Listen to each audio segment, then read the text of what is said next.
'వాజా 2' 2 hours 10 minutes run టైమ్‌తో theatre release ఇప్పుడు నెట్‌ఫ్లిక్స్‌లో స్ట్రీమ్ అవుతుంటే ఇప్పుడు చూసాను మామ. ఇంక మూవీ విషయానికొస్తే చాలా అంటే చాలా బావుంది.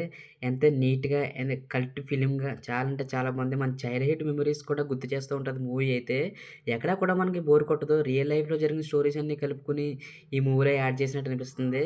మీరు కూడా చాలా అంటే చాలా డిసప్పాయింట్ అవ్వకుండా చాలా బాగా చూస్తారు మూవీ అయితే. ఎక్కడా కూడా ఎంగేజ్‌గా అనిపించదు. బేసిక్ ప్లాట్ ఏంటంటే చిన్న పిల్లలు చిన్నప్పుడు ఎలాగుండేవారో స్కూల్లో, తర్వాత పెద్దయ్యాక లవ్ చేసుకుంటే ఎలాగవుతారు? ఆళ్ళ ప్రాబ్లమ్స్ ఏంటి? తర్వాత ఏం ఫేస్ చేశారు లైఫ్‌లోని అని చెప్పేసి మూవీ అయితే. 'వాజా' మూవీ 1 చూసినోళ్ళు 2 కూడా చూడొచ్చు. ఎందుకంటే దానికి దీనికి సిమిలర్‌గా ఏమీ లేదు. ఇదొక స్టోరీ, అదొక స్టోరీ. మీరు ఖచ్చితంగా మూవీ అయితే మామూలుగానే చూడొచ్చు. అది చూసాక ఇది చూసాక అయితే ఖచ్చితంగా ఏదైనా చూడొచ్చు. నార్మల్‌గా నచ్చేస్తది మూవీ అయితే. కొన్ని కొన్ని క్యారెక్టర్‌లయితే రియల్‌గా మనమేనా అనిపిస్తూ ఉంటది. మీకు కూడా ఒక్కొక్క క్యారెక్టర్ చూస్తుంటే నేనే ఇలా చేసేవాడిని స్కూల్‌లో మా ఫ్రెండ్స్ గాళ్ళు కూడా ఇలాగే ఉండేవారు అనిపిస్తూ ఉంటది. మీకు ఈ మూవీ ఎలాగనిపించిందో ఖచ్చితంగా కామెంట్ చేయండి. అలాగే మన వీడియోలు ఖచ్చితంగా చూస్తూ ఉండండి. మరిన్ని వీడియోల గురించి సబ్స్క్రైబ్ చేయండి మన ఛానల్‌ని.